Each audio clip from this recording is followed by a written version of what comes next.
Welcome to the podcast where together, every Monday, we explore hospitality in its very broadest sense.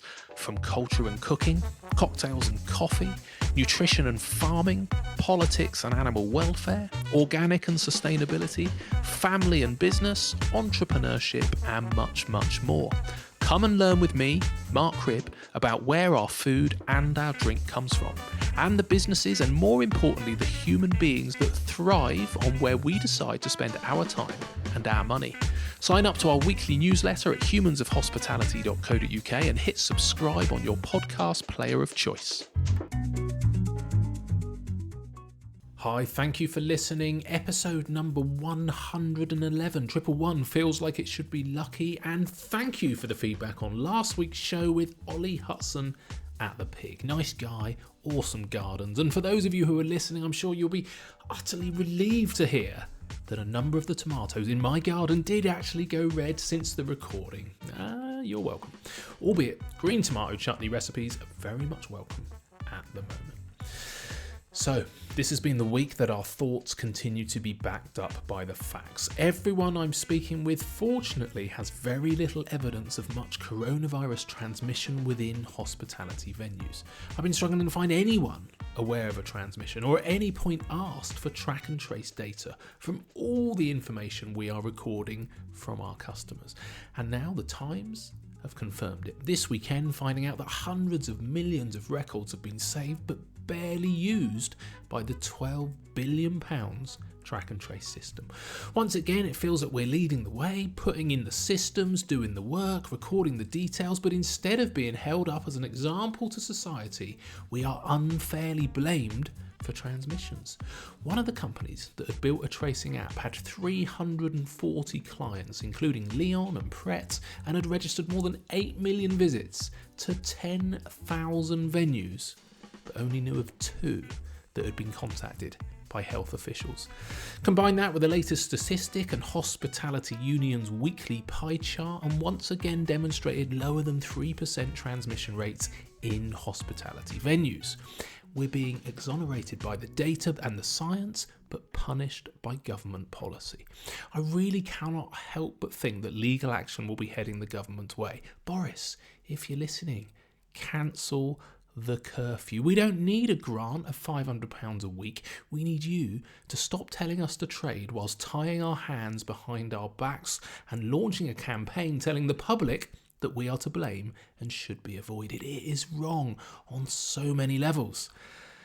Right, COVID is boring. I'm over it. Let's have a chat with a guest and learn some cool stuff. David Begg is one of those hospitality obsessives regular listeners will know I love to meet.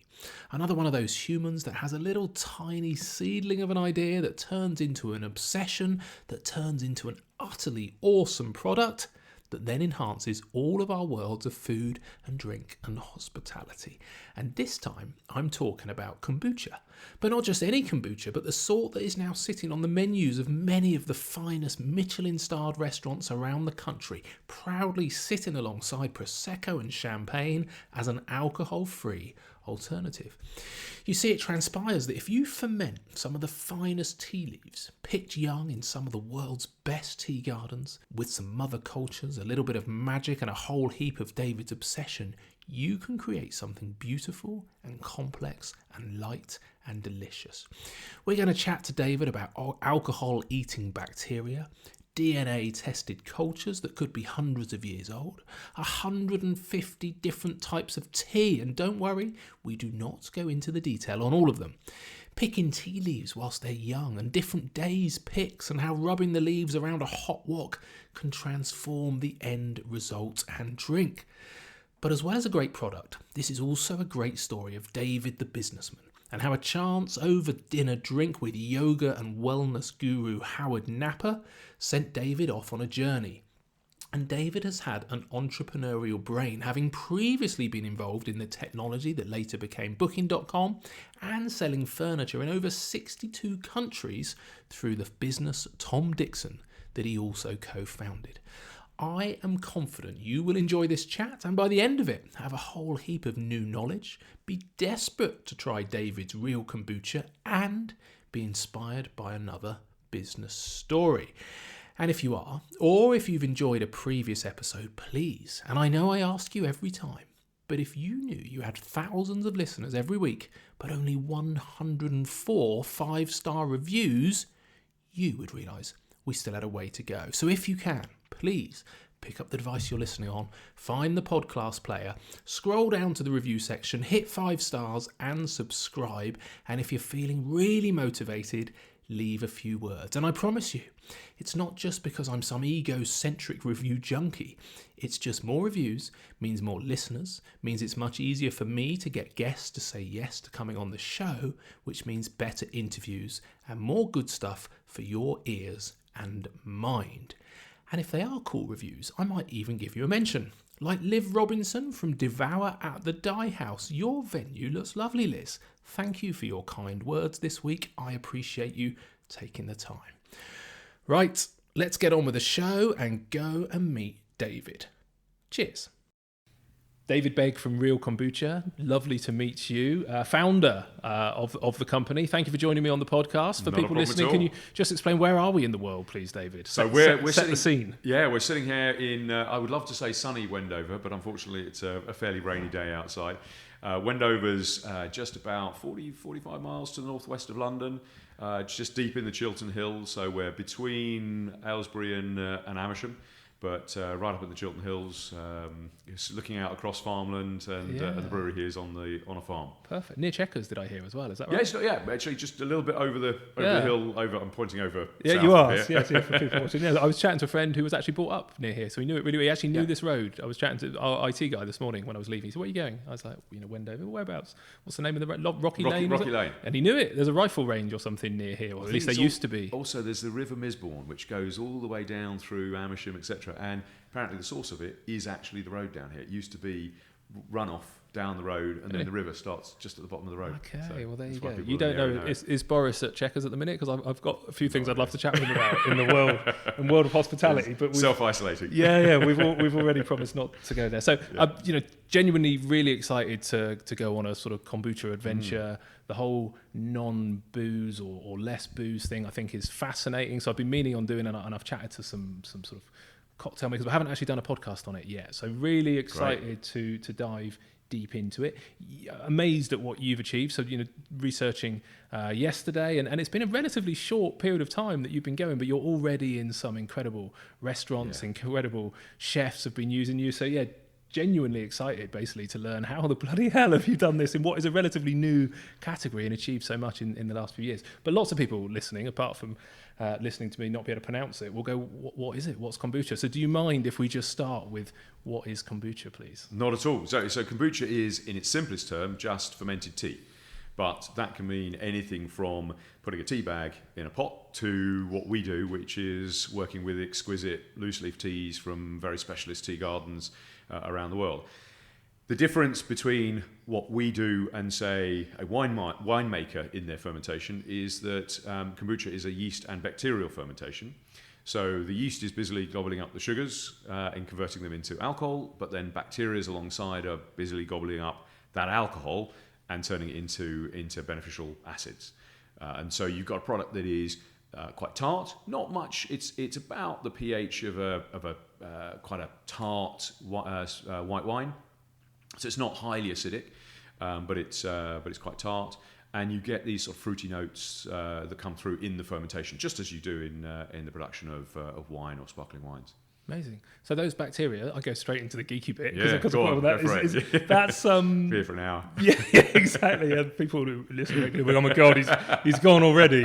But where do those bacteria? Because when you make wine, for example, those bacteria don't eat the sugar that makes the alcohol. Presumably, that's because they're not in wine. Where do they come from? The tea, or do you put them in? Or so two sides to that. The reason they don't affect wine is because you spend so much time cleaning everything in wine to make sure that it's only the yeasts that you put into the initial ferment that are in the winemaking.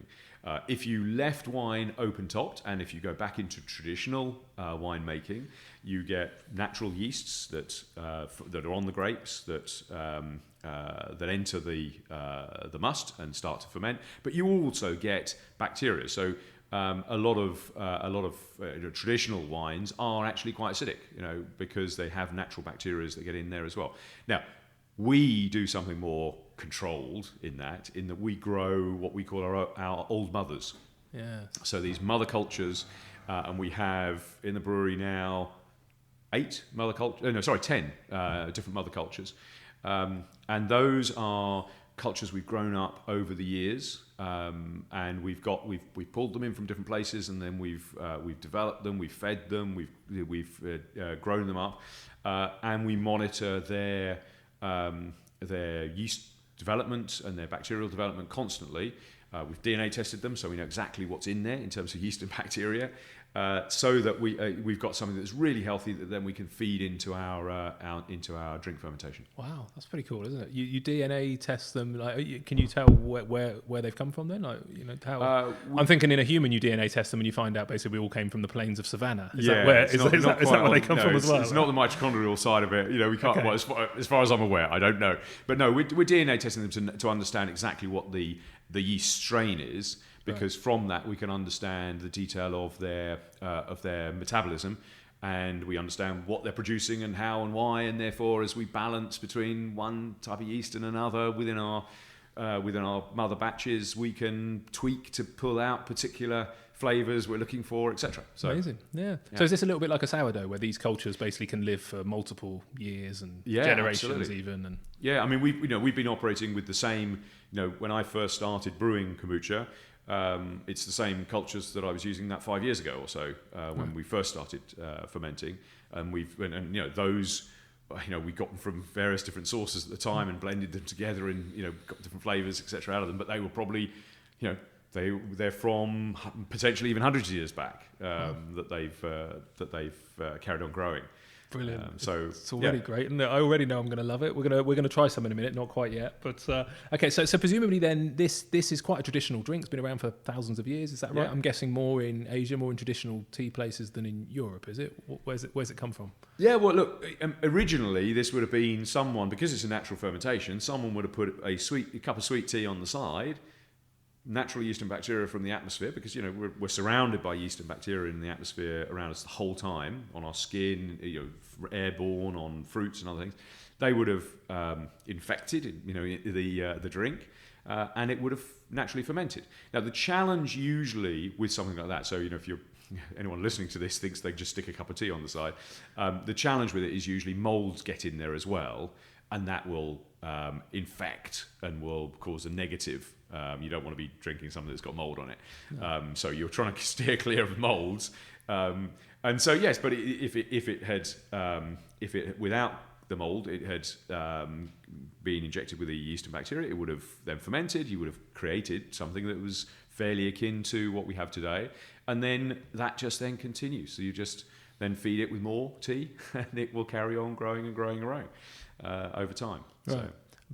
But something that's been therefore stayed popular, because this seems to have a bit of a resurgence in the UK particularly, I suppose, or in Europe in general over the last few years. Has it always been popular if you go over to China and India and places, or not really? Well, it's, so a couple of thousand years ago, it was, it's the first time people were talking about fermented teas in China.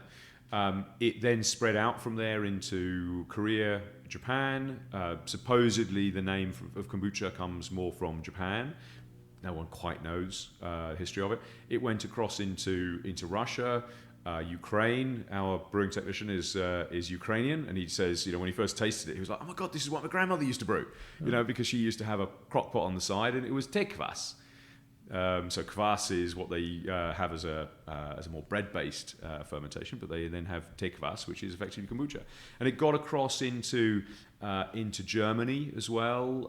So there's conversations of back, I think, at the end of the 19th century, where doctors used to suggest drinking kombucha or kvass or whatever was his name at the time, for health reasons. So it sort of spread out all across that area of northern Asia and across into northeastern Europe. But then it got into the United States, and this is sort of where it's become commercialized. So it got into the States, and in the 60s, it was called groovy tea. Right. Okay. So, excuse me. groovy tea with the hippies in the 60s. And then the first commercialization of it was done by GT Kombucha, which is now the biggest kombucha brewer in the United States. I think it started about 95, and then it sort of really built up from there. Okay, amazing. You weren't tempted when you did the branding with Groovy Tea? Was that on the list? No, not on we're focused on quite a different space. I'm sure we'll talk about that and how we will without a doubt. brew them. So I'm presuming there's good kombucha and bad kombucha. Is there? What's the difference? What makes something excellent and something else rubbish? Well, there's good kombucha and bad kombucha probably in the way that one ferments, because you can have batches that just don't work out. But anyone can do that. Anyone can have that. We will have from time to time a batch we have to dispose of because it just doesn't go the way we want it to do. Difference is if you're home brewing it, you are dealing with a complex fermentation. This is potentially 3, 4, 5 different yeasts, a series of different bacteria in there, and it can create really acidic drinks. It can make things that are sulfur notes and all sorts of stuff can go on in a complex fermentation like that. I mean, look, I've made my own wine and made my own beer at times. I wouldn't sell it. No. It's a decent home brew, but I wouldn't sell it. So we've got very tight controls of what we do. But there are also, it's not good and bad, but there are different approaches to kombucha also in the market. So the majority of people in the market make a fairly simple kombucha base, and then they're flavouring it. And so they're putting gingers or turmerics or pomegranate or whatever they want to flavour up with in order to make something that's more akin to a soft drink, but a much healthier, I think probably better tasting, less sweet soft drink. So still great kombuchas, but they're a flavoured kombucha. And again, because of the way we came into this, we'll talk about that as well, but the way I came into this initially, where I came across it much more at the table as an alcohol alternative, as an alternative to a sparkling wine. We don't do any flavourings. All of what we do is in the fermentation of single teas. So we select incredible loose leaf teas. We brew them, hopefully with quite a lot of experience and expertise. And so we're drawing out all of those fabulous flavours directly from the tea. So if we're getting rhubarbs and gooseberry notes, that is just from the tea. There's no additional to it. If you're getting citrus notes or you're getting apple and caramel notes, those are just in knowing how to work with these fantastic loose leaf teas in order to generate in the same way that you would generate green apple notes in wine. The green apple isn't in the grape, but you're pulling it out in fermentation. Yeah, amazing. I love it as a concept because I don't know, there's just so much cool stuff about tea. I've done a podcast on tea, so we won't go too much into the detail, or we might touch on it again in a minute. So I think it's a brilliant idea. So yeah, the idea, you were round at a friend's house. Was it Howard's house? Is that right? Yeah, that's right. Howard Napa. And so can you just tell the story as to, because you weren't, particularly aware of it as a product before that, I don't think, were you? I had absolutely never heard of it, and it took me a while actually to get my head around it and understand that it actually was a commercial product. So great friend of mine, Howard Napa, he is a yoga guru and an entrepreneur in that space and publisher and broadcaster, but he's also he's fanatical about the quality of food and wellness and other things, and he's teetotal. And I, about probably 3 or 4 years before this, the point we're talking about, I'd also pretty much quit alcohol. Not completely. I'll have a taste of a great glass of wine from time to time, just for the flavour, but I don't drink it for the consumption of alcohol. And he'd set out a fantastic meal and served me a glass of this very alcoholic smelling stuff, the very rich fermented flavours that were coming out of the glass. And I went, hang on a minute, you're teetotal and you know I am. What are you giving me this brew for? And he said, no, it's not alcoholic. And I was absolutely blown away because now he was brewing with a rich oolong and black mix, and that sort of gives you rich apple, caramel, slightly smoky notes in there. So it was something that was more akin to somewhere that sat between a cider and a beer. And I said, oh my God, that should be on tap in every single pub in the country, because that will fill that gap of when I was down the pub and wanted a beer and a lager sitting in the garden or a great craft ale on a cold winter's evening. it would fill that same gap. Now, I then took some culture home, and again, all of these things, I'm sure, and many of the people you've come across in your podcasting days, so much of this is serendipity. But I stuck some silver needle tea in the pot. So, his culture, some silver needle tea that we picked up on a trip to Munnar in India with the family. I knew nothing about tea. I didn't know the value of the tea that I was sticking in the pot. So for those that are tea fanatics out there will know it's expensive stuff. It's fine tea. And I got these incredible notes of rose, vanilla, almond coming out of the pot. Better for me than any champagne I'd ever tasted. Now, I'm not a major champagne fanatic, so I'm not, there are others who will challenge that deeply. But yes, it was a flavour profile I'd never come across before, and it had this delicacy to it. And that got me hooked. And are you doing it at this point just as a matter of interest for your own consumption, or when you had that first, you mentioned you had that first sip and said it should be in every bar. Most people would just say that flippantly. They wouldn't then go off and go, I'm going to make sure it is in every bar. When you did it with your first tea, was that thinking, commercial opportunity, or were you just, was it a flippant comment? Not at all. It was, I think I saw the commercial opportunity for someone to be doing it in every single pub and bar, but I wasn't looking at it at that time as a commercial venture. I was just fascinated. Look, we at home, we were chatting about it earlier. But, we grow a lot of our own. In the late summer months, there's bubbling pots of jam on the side, and I've made my own wines and all sorts. And so, I enjoy that process of farm to table, whether it be cooking or whether it be jam making chutneys and things like that, or potentially fermenting. And so it just came from that route. I got really excited about it, and excited. I say I became passionate. My wife would say obsessive, as I think a lot of brewers do. Indeed. Went through probably 150 teas. We took over. First, I took over the spare room, and it was like shelves in the spare room, and it was just racked with pots. All the teas I could buy online at the time. It was just like, what if I put this in? What if I put that in? And tasting it, and Was there a spreadsheet? Were you logging all of this at the time? Logged every single tasting. It wasn't actually on a spreadsheet. I've still got the books here, which are tasting notes of every single one of those brews. Over what time period was this? So this was the initial period was probably about 3 months. Okay. Where I got really excited about it. Before, and this is where you asked about the commercialization. I was then in New York on business, and I walked into a Whole Foods. And there was an aisle which was probably 2 meters high and 3, 4, 5 meters wide, just with kombucha in it. Wow. And at was that your point, wife with I you? went, Was your wife with you? Did No. you? Oh God, I've lost him. This is it. She knows me well enough already. But no, it was. Oh my God, this is not just my little homebrew. It's like there's a business out there. Now, it was all of the flavored kombucha, which was very different to the way I was trying it and tasting it at the time.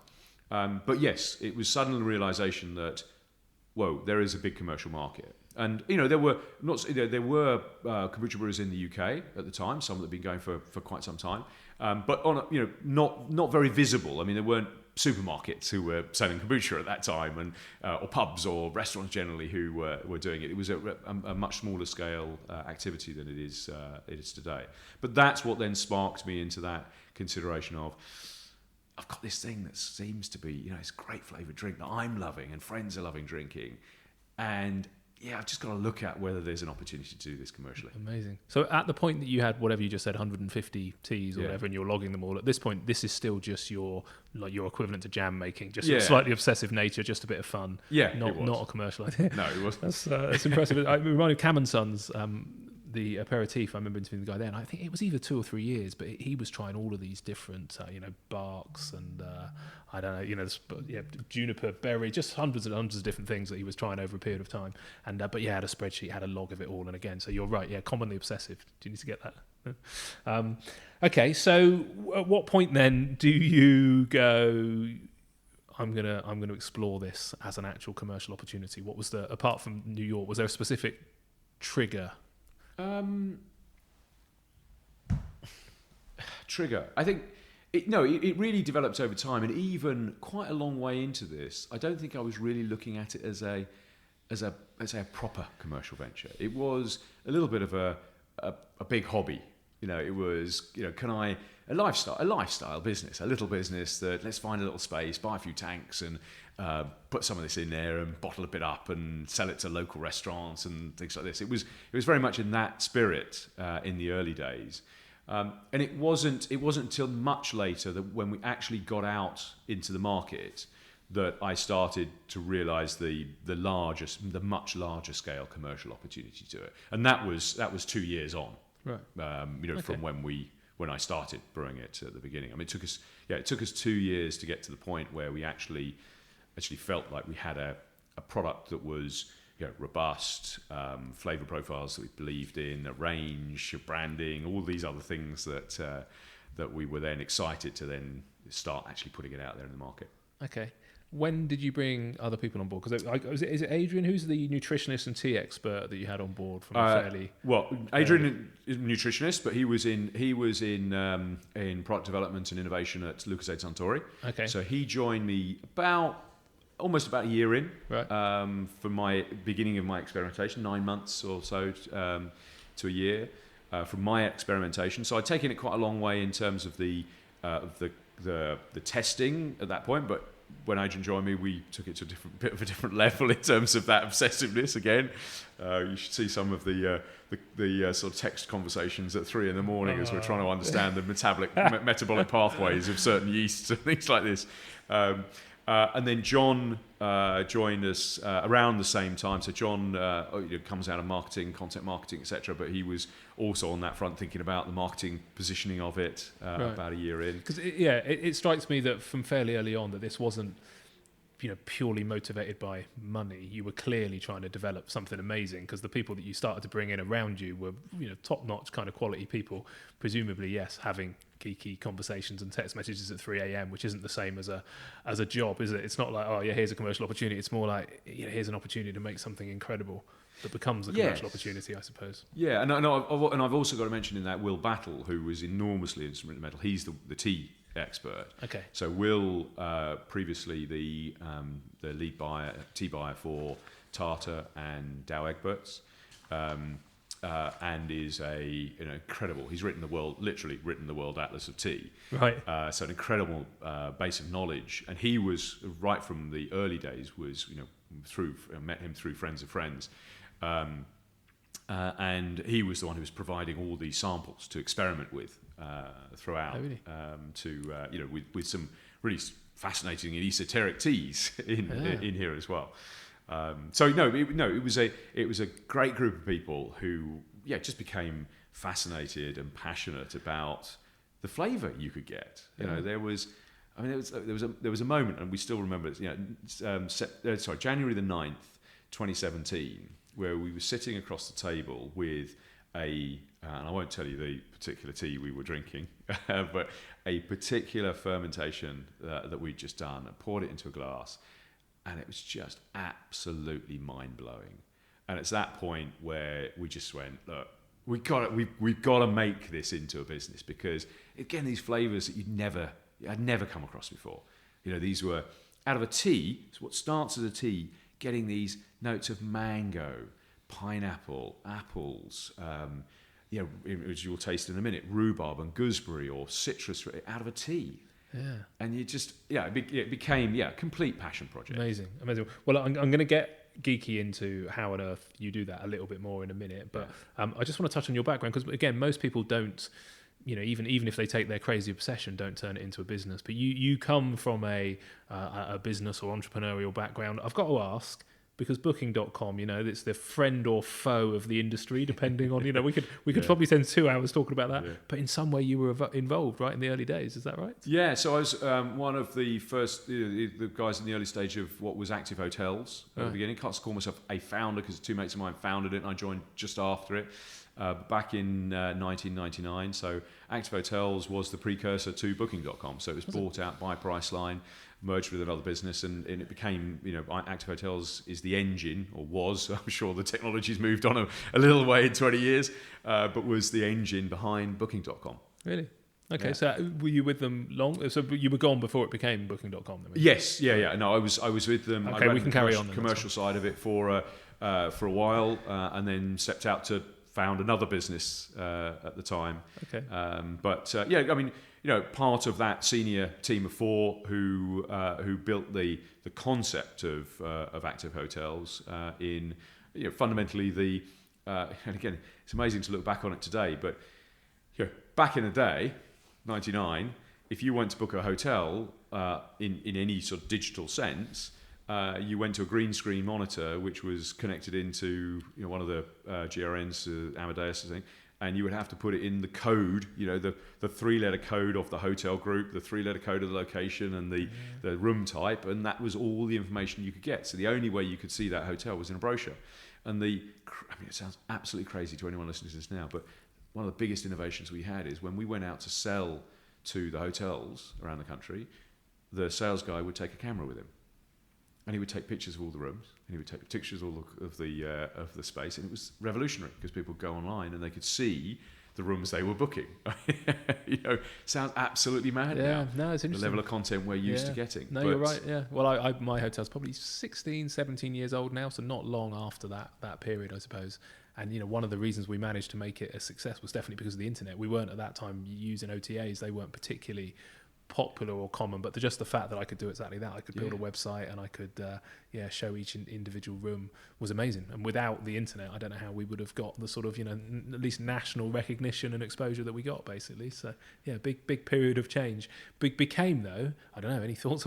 I've done a podcast chats, but not a specific one on it, and I won't do it now. But OTAs, I guess, have become friend or foe, and a bit of a debate, I suppose. Some of the bigger hotels say, no, actually it's great because it gives us, massive international exposure very quickly. And then a lot of independents saying, look, they're piggybacking on our name. And actually, even if they type in the name of my hotel, Urban Beach in Bournemouth, probably 4 or 5 OTAs come up before I do because they've got, huge marketing budgets and taking 15 to 20% of the revenue.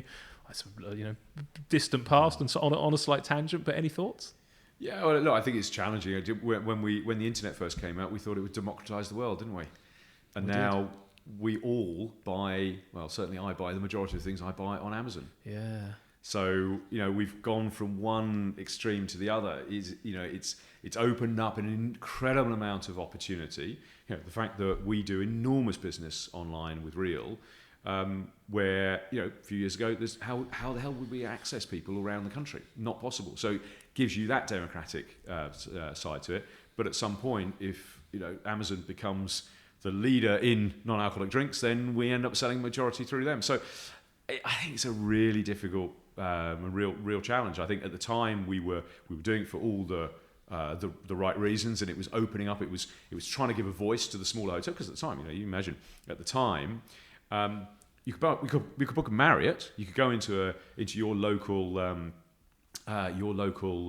travel agent, and you could book a Marriott quite easily. If you wanted to book a small hotel in Bournemouth at the time, and I was sitting up in Amersham, how the hell do I find out about it? It was really hard. It was in some of the guides or something like that you could find, but it's really difficult to get the information. So it was an incredible revolution for the independent hotel industry at the time. But I can absolutely understand now how that might have swung a little bit. Yeah, well, it's nuanced, I think. 100%. Like all of these things, like I'm the same. I begrudge everything that I buy from Amazon, but man, it's so convenient and easy and good. And there is an Amazon marketplace now, so I like to think in my slight deluded world, apart from the fact that Mr. Bezos is always getting a few pence in whatever I'm buying, I'm kind of hoping that there's somebody independent behind that little marketplace that's selling that stuff. But I do need to look into it more before I convince my kids that they can never use Amazon again, and it will just be another thing scrubbed off the list. So your kind of business journey then into furniture for 10 years, is that right? Yeah, so I founded Tom Dixon with Tom back in 2002, and built that, ran that for 10 years. So built it from scratch. We were equal partners in that from the outset. Built it from scratch, I went into furniture because my father's an architect, brother's an industrial designer. I'd spent my youth making furniture. I was always passionate about design and furniture and interiors. And I met Tom, and it was sort of he was doing a load of stuff on the side, and I was like, why don't try and create something more structured in this? And it was a great ride. Had a great time, and turned it obviously into quite a We say obviously people might not know. So yeah, how big a business did that turn into then? Well, it sold in I think 62 countries at the point where I parted ways with the business.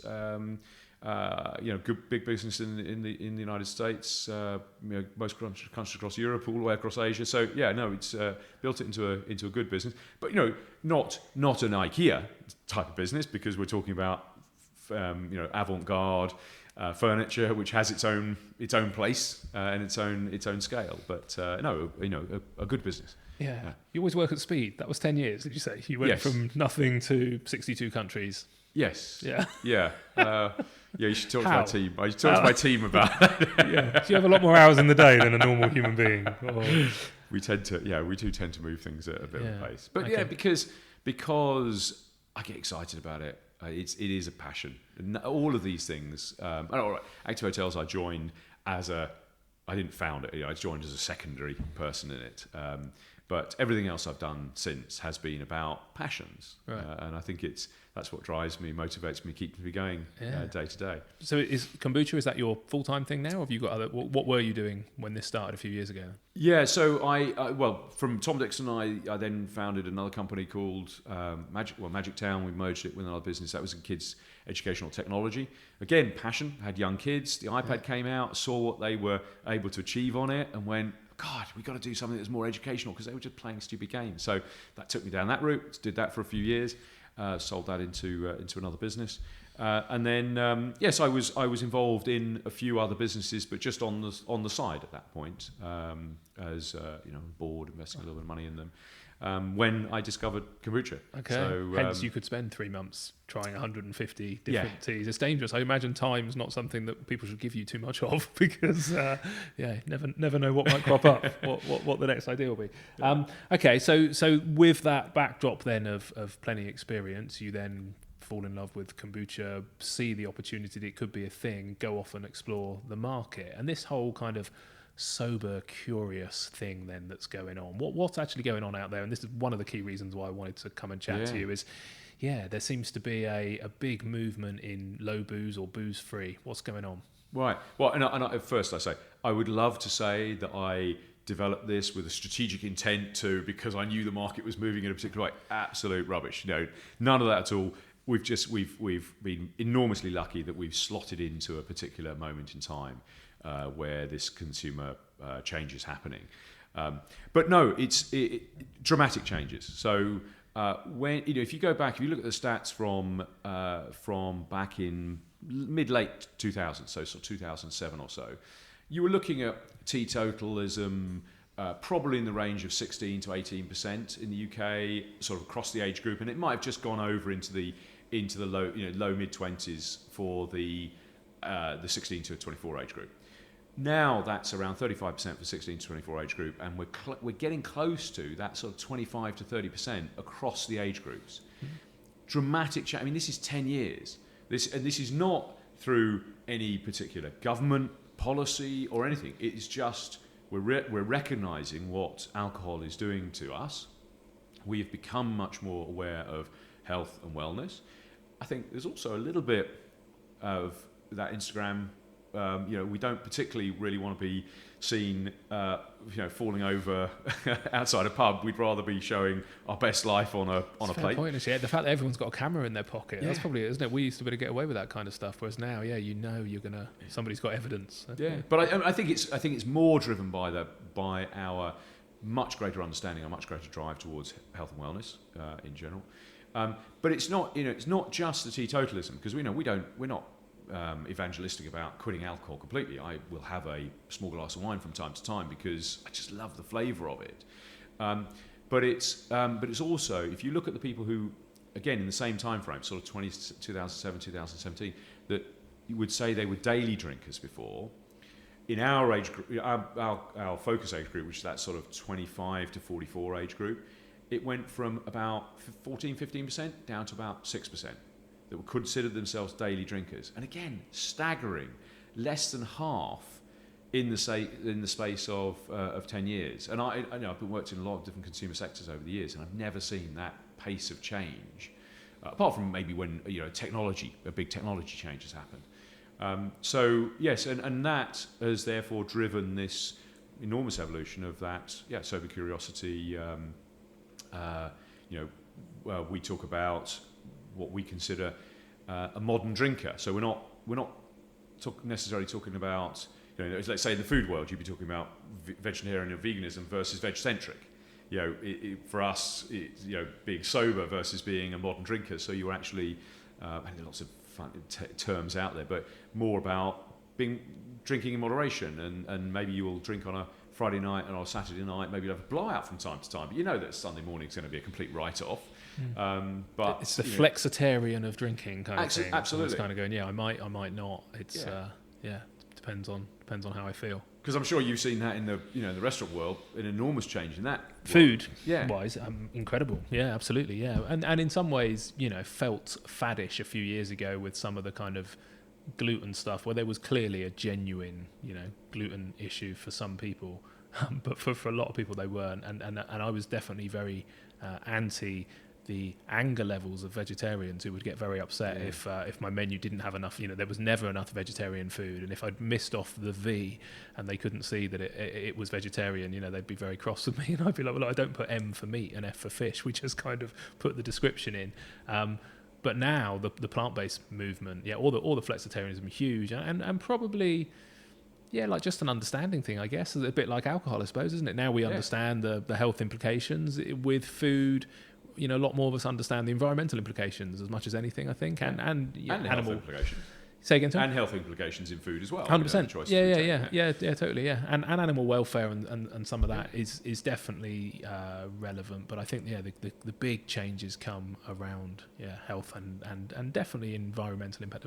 But that's a whole other world. But I'm envious because you've got a huge garden where you grow lots of your stuff, and even a woods where you get mushrooms. So you're ahead of me. Again, regular listeners will know that my lockdown project was building a kitchen garden, and I was with Ollie Hudson actually last week, who is Robin Hudson's son from the Pig, who's their head gardener across the group. So I had a fascinating chat with him. That's not gone out yet. And I was with Gary Jones at Le Manoir a few weeks ago, where he showed me around their kitchen garden and stuff. Beautiful. So and that's that's just both of those. They set a bar. Staggering. Yeah, they are. But the Le Manoir one in particular just sets the bar so high that nobody can ever get close. I don't think in that seed to plate, kind of like literally outside the window scenario. And Gary. And I'm absolutely passionate. I would never pretend to be in the same world as they are, but absolutely passionate about that. And we've got a great vegetable garden, forage mushrooms, we've got our own chickens, fruit cages, all those sort of things. Because being able to produce something that is all natural and put that on the plate, and for me, it's passionate about being able to do that for the kids. I've got young kids, and I'm sort of getting to the end of it's the wrong side of 50 just, and so maybe my cells have been already built, and but for young kids, you've got to provide them with that quality of sustenance, because that's what's building their bodies, that's what's building their brains. Is that easy? I've got an 11-year-old and a 13-year-old, and trying to get them to focus on nutrition, health, anything apart from taste, and ideally eating crap, is a real bloody challenge. And I'm kind of hoping that I might be at the sort of the trigger point. I was chatting to my son yesterday, and I was trying to remember when I got into kind of fitness and health. And probably at secondary school, you start doing a few more sports, maybe you get a little bit more competitive, your body's changing, and maybe you realise, but your kids were a little bit older, I think. Was there? 15 and 12. Oh, really? So okay. Pretty much the same. Are they interested in you telling them that they eat, you are what you eat, I suppose, or do they still want a portion of chips? Just asking for a friend. We all want a portion of chips. True. Yeah. No, look. I mean, my wife is French as well, and obviously, we know the depth of the food culture in France. So they've not been able to get away with it. So from a very early age, they've been forced to eat their vegetables and seen the growing of them and the cooking of them, and we're very lucky, but it's luck through quite a lot of pain at some point of young kids throwing food across the room because I won't eat this. I'm impressed. They're pretty good about it, and also they are. One of the dogs. There's two dogs in here, and one wants to go out. I don't think you'd see mine again if you let him out there. He wouldn't know. He's not used to having many acres of freedom. But they're really good about their food, and actually, my daughter, who's 12, has become quite a budding chef. And it's interestingly that particularly through lockdown, because we were at home, we had the food rota in the family. We all had 2 days that we had to prepare food. I know that doesn't add up to 8, but between us.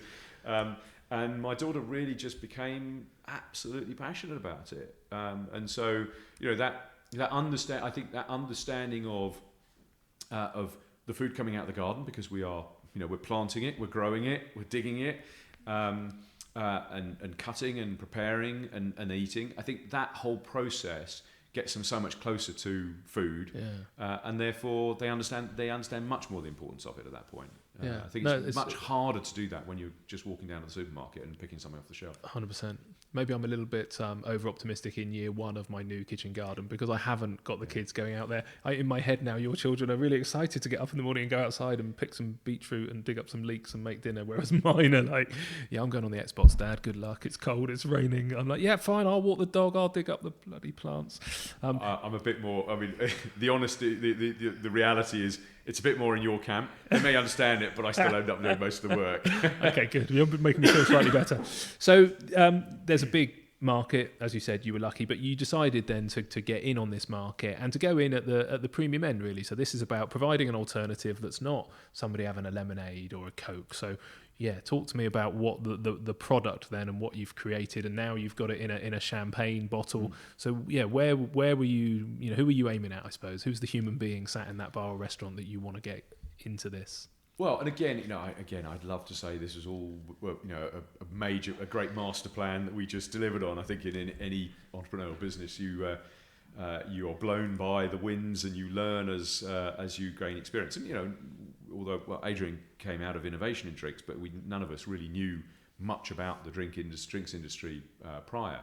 But so look, we developed a drink which we had, as I said, a passion for. It flavour profiles we were really excited by, and it sat very clearly to us as a non-alcoholic alternative. Now the challenge was a bit, where in that non-alcoholic alternative? Clearly we're not a spirit, but we're not wine, are we? Or we're not a beer, or we're not, it's not a clear slot that you fit into at the time. So when we first went out in the market, because kombucha was a very hipster drink, we ended up in a lot of East London pubs and bars because that was the easy first access. The real turning point, though, came when we started getting picked up by some of the top restaurants across the country. So, Melania, who's the sommelier at the Fat Duck, when she discovered us at the Restaurant Show 2017, she said to me, "Look, I think you've got, an extraordinary product here, and potentially one of the best non-alcoholic drinks in the world." And for coming from someone like that was really quite. It was exhilarating, also enormously challenging, because suddenly you've got the pressure on, because it's like we've got to create this constantly at this level. Wow. But we got we got into places like the Fat Duck, Sat Baines, Nathan Outlaw, things like Hand of Flowers, Gavroche. It goes on and on and on. We ended up in 50 to 60 Michelin starred restaurants. I was reading yesterday, and the number kept getting bigger, because I think the first number I read was in 30 Michelin starred restaurants, and then later it was 50. Then I got to 60, and I was like, wow. So it was just clearly it was. It must be in all of them by now. Well, I'm not sure. Well, right now I don't know how many it's in, but some we've lost. Well, some of ours have lost stars, and we've gained some once. I don't know the exact numbers now, but we got picked up by that space, by that world, and many of them would say to us, one, they had a passion for the drink. Two, would say to us, "You are the only non-alcoholic drink that pairs well with food." And again, for me, that was I was like, really? Is that true? And we start to look around, and then you realise either it's a water, which doesn't amplify food, it's sweet, and therefore it cloys the taste buds, which kills flavour. So anything that's sweet will detract from food. And so there was very little. We struggled to find other things that were good food pairing, and it's particularly the acidity and those complex products of fermentation that drive that in the same way that a wine will drive that in food pairing. We also heard from a lot of them saying, well, we don't hold bottled non-alcoholics because we will make our own to fit alongside. So we became the only bottled non-alcoholic in many of these restaurants. So that really sort of kicked off our route into and our understanding of the fact that we are a non-alcoholic wine. We're not made out of grape, but wine doesn't have to be made out of grape either. You could make apple wine, or we make medlar wine at home from time to time. Things like this. And so it gave us this greater clarity of the space we sat into. And as you say, we're now bottled in a champagne bottle, and it gave us that confidence to sort of move up into that world. Yeah. So you're aiming at people who might have been having a bottle of Prosecco or a bottle of Sauv Blanc or something like that, and saying, look, either you're health conscious or you just fancy something different, or you're driving or whatever, and you want it to sit alongside that. Feels like a good time to try it, because I've been holding back. I've got two. Well, let's open the bottle. Yeah. So it is in it does look like a proper champagne bottle, proper cork and everything. Yeah. Bit of theatre. So which one's this? Is your Royal Flush? So this we're going to taste first the Royal Flush. So I'll just take you through quickly what that is. So Royal Flush is made out of a first flush Darjeeling tea. So we'll talk a little bit about the speciality of the tea in a moment. But the first flush Darjeeling tea. So it's literally the first two tips of tea picked in spring. Okay. So as the bud and the first leaf emerge, right at the beginning of the picking season, you pick that bud out. You dry it very quickly, so it's technically a black tea, but it's got characteristics more akin to a white tea. We work with one specific tea garden, and I have tasted through, 40, 50 different tea gardens I believe on you. their first flushes to find the particular tea garden we work with. And we pick particular days' picks. So whereas a winemaker might be looking at just a particular parcel, we're down to the days on which we pick. Wow. You did this. This is in China. You were. This is in Darjeeling. In Darjeeling, India. Yeah. Okay. So you went over there, and when you say, we get samples sent to us, so they send us. So they say, it's called invoices. So day one will be invoice 1. Day 2 will be invoice 2. Day 3 will be invoice 3, and those are the days of the picks. Oh, wow. So we will then sit down and we will taste our way through. Now we start on around invoice 10, because anything earlier than that is a bit too green for us, and we will taste up to about invoice 30, 35. And when you're tasting this, so this isn't by the whole process, it's a bit like coffee, is it, with a sort of green cupping kind of scenario? How are you tasting it? You're not fermenting it each time? We're not fermenting it. So, we start off by tasting the teas. So I think now, just as in the actual leaves themselves, or with hot water or whatever? Yeah, making a cup of tea.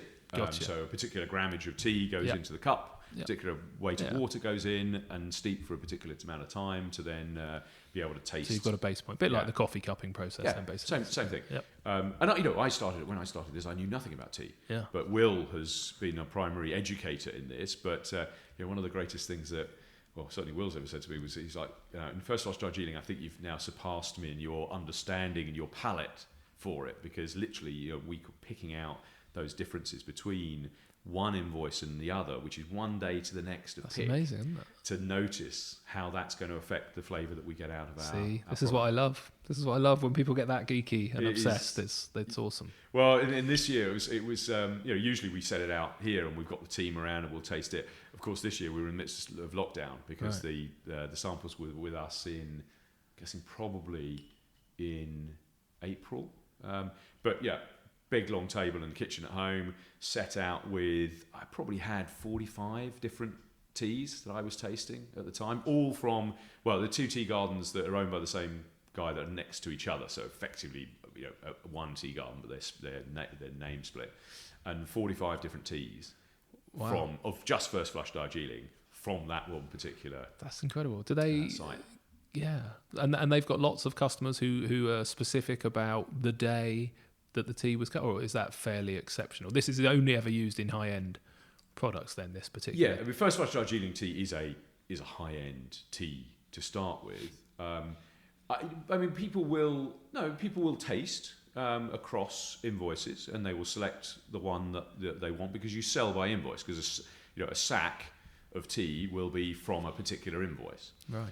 So you are tasting those things. So no, I mean a particular tea sommelier in a particular in a hotel might they get to that level? Probably not. It's probably the tea merchants who are more likely to be at that level to then be they know what their customers are looking for, and then they are selecting on that basis. No, we're a bit. We're a bit obsessive. This is why the world of food and drink is so exciting, though, isn't it? Because you can't get that excited about a print cartridge, can you? What day did you make that print cartridge? Who gives a toss? But the fact that, I mean, and you would pick up the nuances literally from one day. Yeah. Because I imagine you pick up day 2, or like you say, you start on day 10, and day 35 might be very different. I'd love that if they could say, right, what day was this picked? And you'd be able to go, yes. I think I'd struggle to do a blind taste and say that was done on a particular day. But no, look, we're more. I mean, look, within. So the way it works is in a garden, they will pick a certain parcel on day 1. They move on to the next parcel day 2, next parcel day 3, etc., until they come round the circle and they come back to the beginning again and they pick that parcel. Now, in our in the particular garden we buy from, I think it's 11 parcels before they come round to the beginning. So you could have 11, so 9th parcel, invoice 4 or whatever. Or do the invoices run? Invoice 1 starts on parcel 1, and invoice 2, invoice 3, etc. Right. So they're going around. Okay. So you've got a combination of the day and the parcel that is being picked as it moves around. So and you remember, so this is a tea garden that is facing Kanchenjunga. So it's in the foothills of the Himalayas, facing Kanchenjunga. It's a north-facing tea garden, which is important for us because it helps the quality of first flush. Because if you get south-facing slopes in Darjeeling, you get the sun burn, so the leaf grows faster, and so it's less good for first flush. It's also the nature of the soil. The terroir is just as important as in wine. Rainfall, you get microclimates on particular slopes and areas and things, so the rainfall will have an impact. So it's a combination of all of these different things, but more or less, we're more or less picking between trying to find out where the start point is, where it's not too green, where you're starting to see these fruity notes coming out through the tea. But the longer you leave it, it becomes too brown. It becomes too black. The tea is, and we should be sitting. Another time we'll sit down and we'll actually do the tea tasting as well.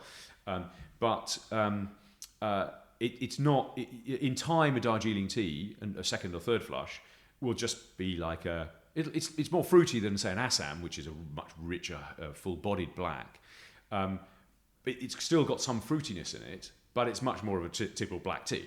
We're used to drinking Darjeeling teas in England. It's a typical black tea, even though it's slightly lighter than Assam. Whereas the first flush is light. It's really fruity. It's really delicate, and we're picking the point at which we start to lose some of that, because in fermentation, and we'll taste now. Yes. But whereas we are looking for these notes of rhubarb, gooseberry, and white peach, we're getting in the fermentation. If we go too black, you start noting apple notes and caramel notes coming through. So if you ferment a full Darjeeling tea, say a third flush, a really rich black tea, then you will have something that visually is not sort of looking at the colour, which is sort of quite champagne-esque in look and colour.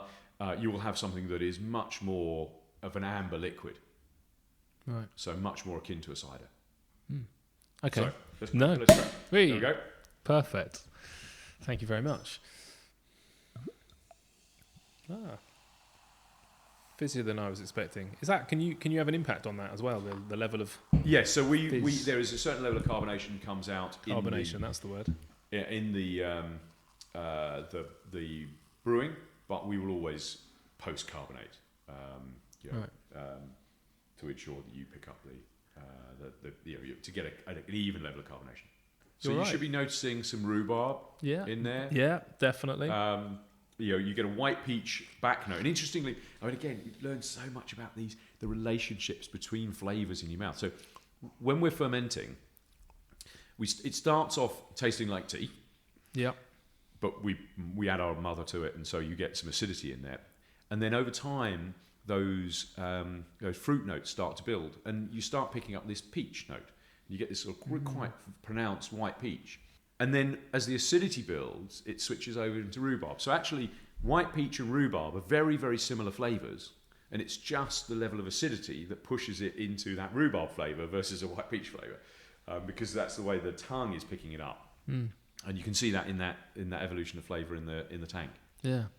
Yeah, it always amazes me because, same with wine tasting, is that as soon as somebody, because I'm a particularly impressive palate to pick these up, but as soon as somebody says something, you're like, yeah, that's right, yeah, rhubarb. Actually, on the nose, it smells, that's where you get the real tea kind of aroma, I would say. It smells like a tea. Yeah, so it's, we at the end of this will be about 2 to 3% sugar. Okay. But it's quite a sweetness in the drink, but it's only 2 to 3% sugar. So again, that's predominantly the esters of fermentation that give you those fruity notes. When you get when you eat a pear drop. So this is going back to certainly my youth in sweets, but you eat a pear drop. That is an ester that is producing those flavours. A lot in sweets and confectionery. It's primarily esters that are used in flavourings to give banana flavours, things like this. And that's what is produced in fermentation. The yeast is producing those compounds and gives you those fruity notes. Yeah. But it's basing, the different flavour that it produces is depending upon the proteins and the minerals and other things that are coming through in the tea. So you've got a combination of the flavours of the tea themselves and then the compounds that are present in the tea that then are broken apart and evolved and metabolized by the yeast to produce other flavors. So, the breadth of flavor you can produce in kombucha can be, you're tasting rhubarb and gooseberry here. We've gone from, I've brewed things where I picked it up and I've drunk it and I said, I have to believe that I'm drinking straight mango juice. Pure and simple mango juice, or pure and simple pineapple.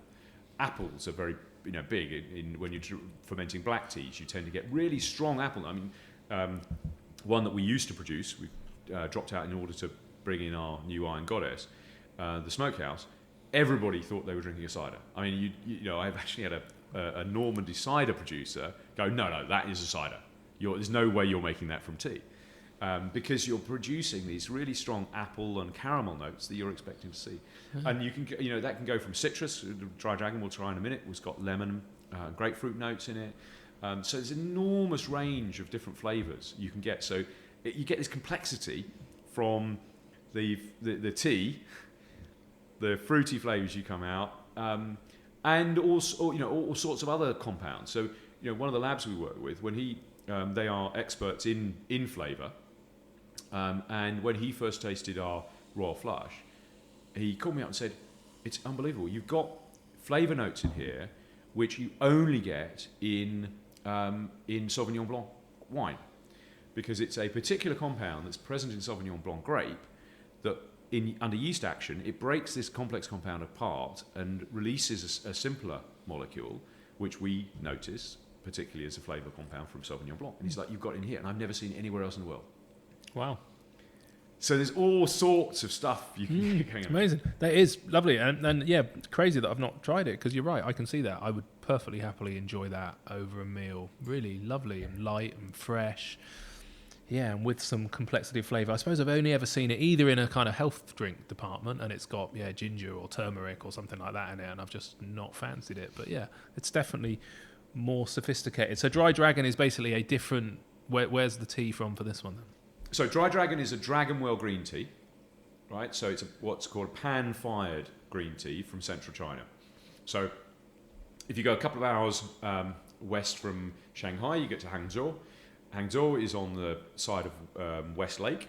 On the other side of West Lake is a place called Longjing, which translates to Dragon Well. Okay. And this is the source of what is considered the best green teas out of China. Now, difference between a green tea. I'm sure you understand this, but green tea needs to be within 30 minutes of taking the leaf off the plant. It needs to be fired in some way in order to keep that greenness in, like blanching a vegetable. Whereas black teas are then rolled and oxidised over a certain amount of time before they're baked to lock those flavours in. So starting the enzyme action in a black tea, that like cutting an apple, where you get that browning, or a leaf drops from the tree and it browns. So in China, they will bake tea in order to blanch it, whereas in Japan they will steam it. So the difference, Japanese green teas have got that very grassy note. It tastes quite like you're tasting cut grass, and cut grass smells to it. Whereas Chinese green teas will tend to be much more straw or hay, and particularly with this one, which is, so they take big wads of tea, wipe them around the inside of a wok. Literally, you've got a guy there with a wok with big gloves on, and he is wiping them around the inside of the wok to fire it, to bake in that flavour. And that role in the tea garden is that it's like the glass blower. You work up to the guy who's blowing the glass on his pedestal, and he's being served by all the minions running around. This is the guy in the Longjing who is the baker, the firer of the tea, because the amount that he fires the tea really defines the flavour that gets into the tea, and so. He's got an incredible skill in just firing it just right. Okay.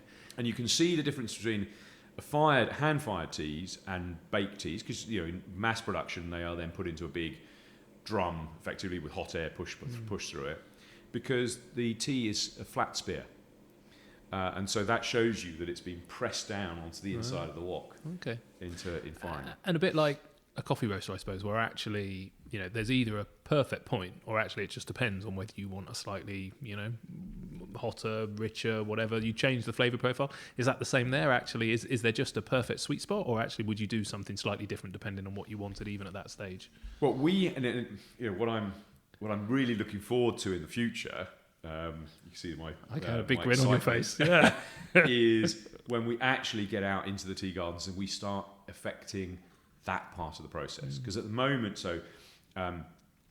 we are only selecting from stuff that they do. We're not determining what they do at that level. And what is really exciting is when we can get out into the tea gardens and start to actually develop our own teas. I don't think I'm ever going to buy a plot of land and start growing our own teas, but certainly in terms of the processing of it, the primary processing of it, because yes, you can do all sorts of different things with that primary tea that will then affect the flavour.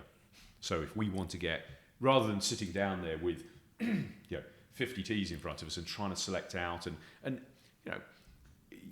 often you will get, we get stuff that tastes fantastic, but often you're there going, oh, but if only it had a little bit more of this or a little bit more of that.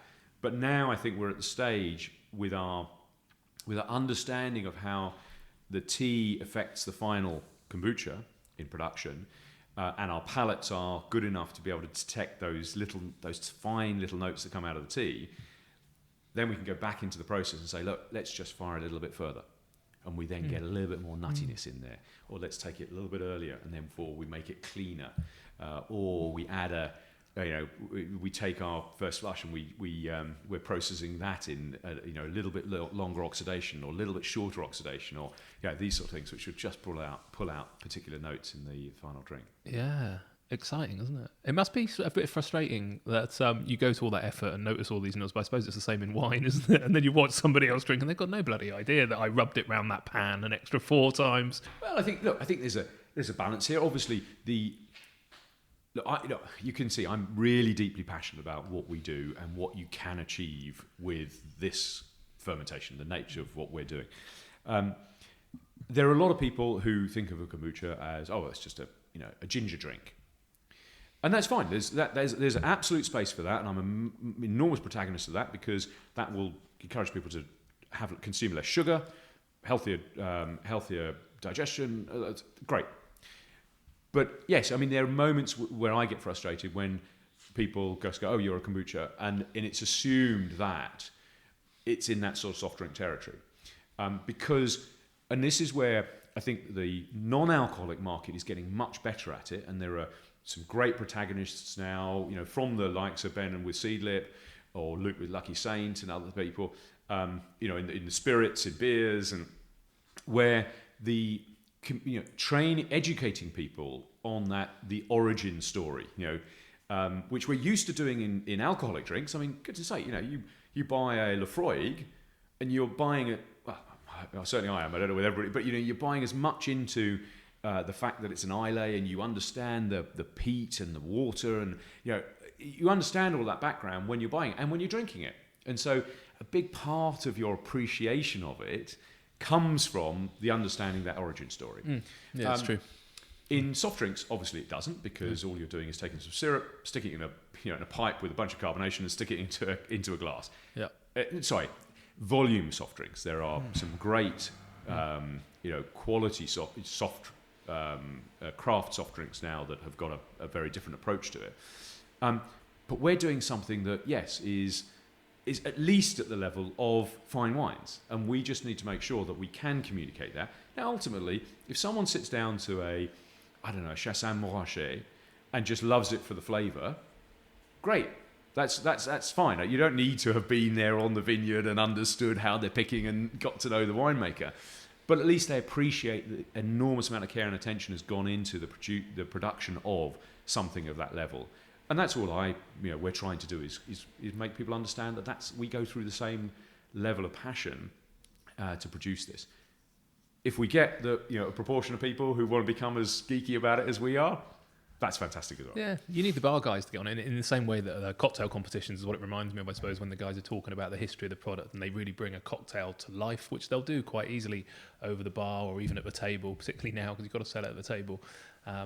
You need that last sort of point of contact person, I guess, to buy into. But I could see myself bringing my bar team up here, and they'd be super excited in the same way they are about coffee. To be fair, tea's been interesting because less so. Although a couple of I mentioned Canton tea earlier, so some of my guys have been on the sort of tea sommelier course with them now. I guess it's just curiosity really in hospitality. There is this never-ending journey of learning that you can go on, but this is bang on, I suppose, isn't it? In a really sort of sweet spot sector, and you found a phenomenal product, haven't you? And something quite different. Is there anybody else? Is there any competitors in this sector? This sort of natural tasting, or the fine dining-esque kombucha. There are certainly others who are not flavouring in the market. We hopefully we're the best of the lot, but it's everyone to their own opinions on it. But we're not so we're certainly not the only ones out there. But we certainly, I'm sure others will have a passion for what they do.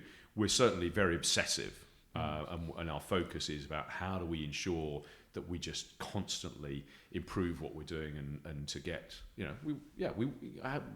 don't pretend here. We want to be the best in flavour, and not just here in the UK. We want to be the best globally as the best tasting drink that you can find that sits in this space.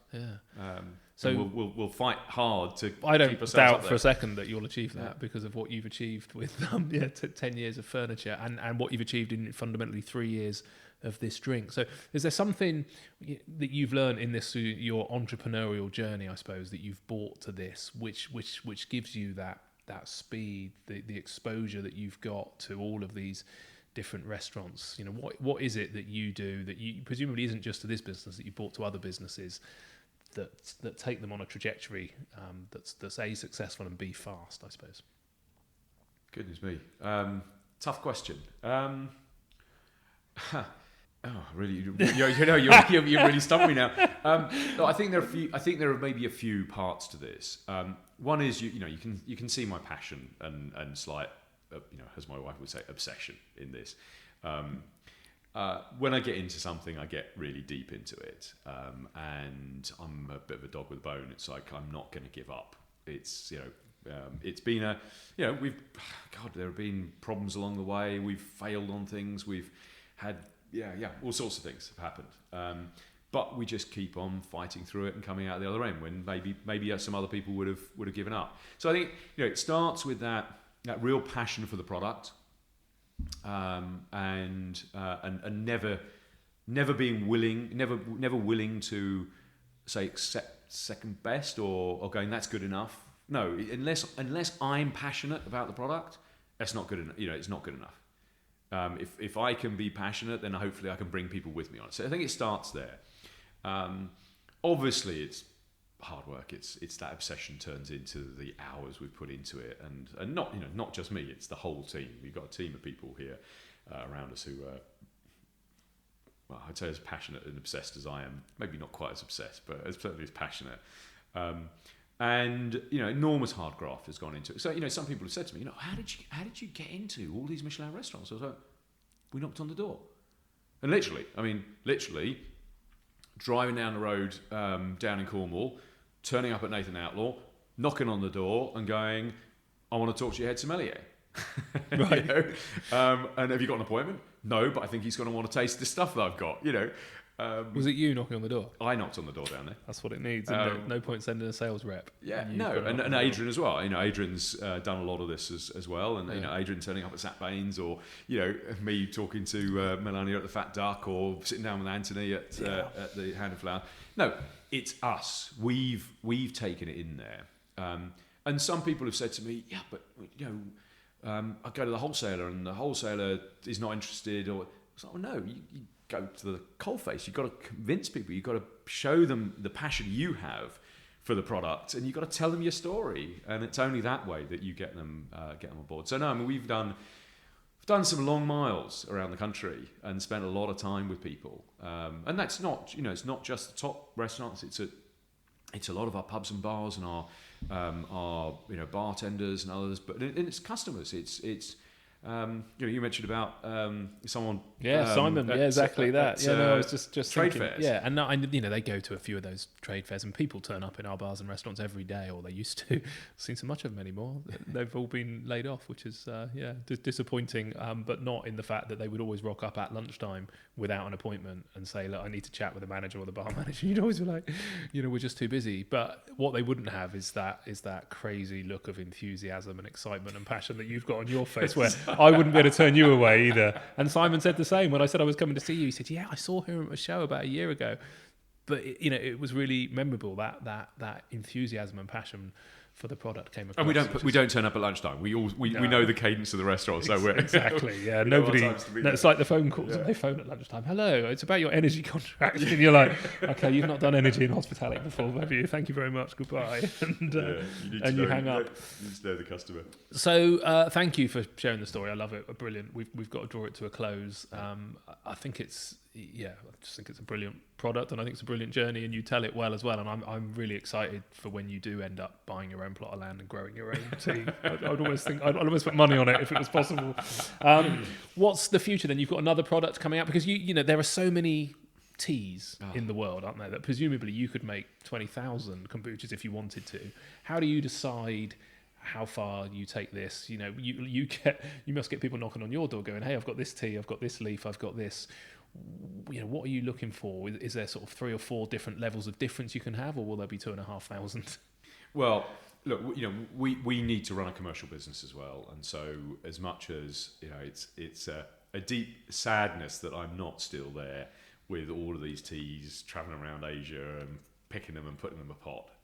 We have to limit ourselves to a small number, because we've got to get them out in reasonable volume.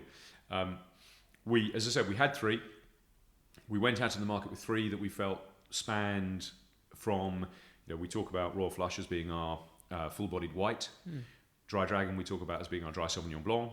And Smokehouse was much more our red in terms of food pairing, so with red meat, smoked meats, things like that. We dropped that out. A couple of reasons. I'll go into it. Our Iron Goddess is going to come into that space. Iron Goddess is more honey, nut, and a bit of apricot note. So it does extremely well as an aperitif drink or as a dessert wine. It's almost slightly, if you thinking of say a Tokai that's less sweet and carbonated with a touch of apricot on top. This is a slightly hard one to think about, but that's sort of where that sits. So it's less red meat. It does well because there's a slightly nuttiness in there, so it does well, but it's not quite as robust with red. So we are also looking for the one that can sit in that space. And we've got some ideas. So we'll bring out Iron Goddess early next year. There's another one that we would want to sit in that space to fill that group. But I've probably got 30, 40 or 50 that are almost ready to go in those tasting notes. But you can't bring them out all the time. I mean, you've got everything from the first one, the silver needle that I put in the pot. We call our Silver Queen. It's still the most exquisite that I've ever brewed. But we know that its flavour tends to mellow quite quickly. So 3 to 4 months in bottle is probably the peak, and then some of those fruity notes drop off. So doing it as a special, yeah, absolutely, we'll do it. But then we've got uva teas that make almost TCP medicinal notes, which sounds a bit weird, but phenomenal when you brew it with a bit of fruit behind it and things. You've got some rich blacks. The gamut is enormous. But what we've got to do is build a certain amount of volume in the core of the product range we've got. And only at that point can we really then start to experiment more around the boundaries. But in retail, our 750 sells at £8, so it sort of sits in that sort of lower end of a Prosecco, let's say, on the supermarket shelves.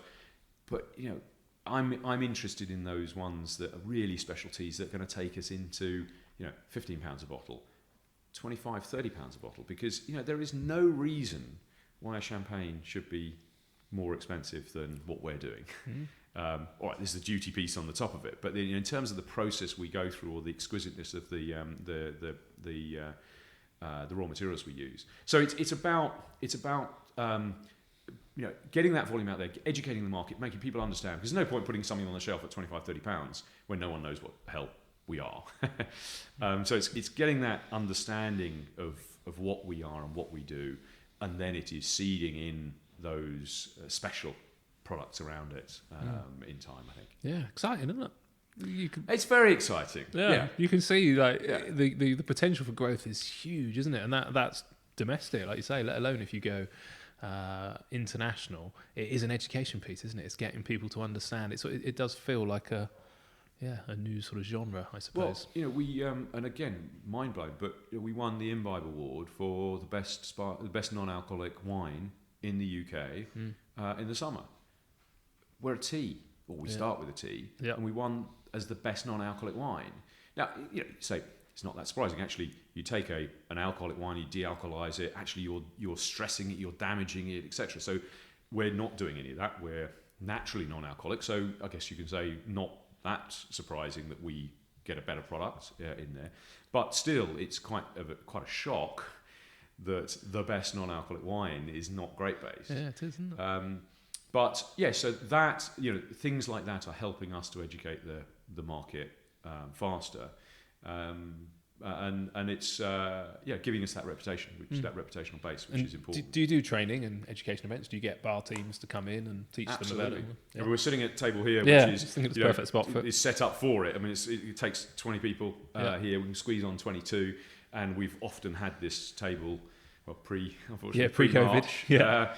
We've had this table stacked full of people from many of the top restaurants, top hotels, etc. And unfortunately, you're not able to again go around the brewery at the moment. But we'll do a brewery tour. We'll come out. We'll do food. We'll do tea, kombucha, and food pairings, so people understand that flavour evolution from the tea origins. We'll do a bit of a masterclass on tea. Amazing. That's key, I think, isn't it? It's getting that education process, and well, definitely when the world returns to normal, I'll bring my team up, and maybe we can do a half day or something. It'd be brilliant, and then we can help spread the good word, as hopefully this podcast will do as well. Yeah. So if people want to buy it, are you in any retail places yet, or is this purely via your website and then the on-trade? Or so we sell on our website on realkombucha.co.uk. You can buy from a number of other online businesses, including Virgin Wines. We're now their leading non-alcoholic wine. Amazing. Did you just knock on Richard's door one day? Yeah, absolutely. Be particularly enthusiastic? Or? Just turn up on his island. Yeah, nice. Rocked up one day. Not at lunchtime. You just said, come on, you've had lunch, Richard. Yeah. And we are, we'll be in national retail as of January. Got to hold back the news a little bit, but we will be in national retail as of January. But there are, and some other locations and some other more nationally based amazing businesses at that point. Yeah, love it. I'm excited. Okay. So I'll put links up to the website as well, so people Great. can go and find it and read a little bit more, and hopefully buy some social media channels as well. You personally, or more through the business? Where should people go to? Probably more follow through stuff? the business. I'm less good on the social stuff than the team and the businesses. Tend to keep myself a little bit away from the social side. Perfect. All right. Well, I'll put links on the website as well. But look, thanks so much for sparing the time, and thanks for making such an awesome product, and making a booze-free world more interesting. So congratulations. Love it. Thanks very much. It's Cheers. great to do it. Right, I very much hope you enjoyed the episode. I'm sure you could tell. I really loved Real Kombucha. I like David. I like the story. I'm a big fan of running and cycling, and occasionally I want to have a few too many beers or too many cocktails, but it is nice to be able to go out sometimes if you've got a big event or a fitness sort of activity the following day and have a decent drink that is booze free. So grateful for him for creating something interesting, and I loved learning so much. I went and dug out his Twitter account and Instagram account and the website, and I've popped all those up in the show notes for episode 111 at humansofhospitality.co.uk, so please pop over there. And whilst you're there, why not leave your details, sort of sign up for the newsletter. I don't share it with anybody else, but it just means that once a week on a Monday morning, I will ping you a little email with the details of that week's guest. You'll get the links through to their various channels automatically within the email, and it saves you going and hunting around, and it will probably remind you to have a little listen. Okay, thank you so much. I will be back next Monday with a new episode. Cheers.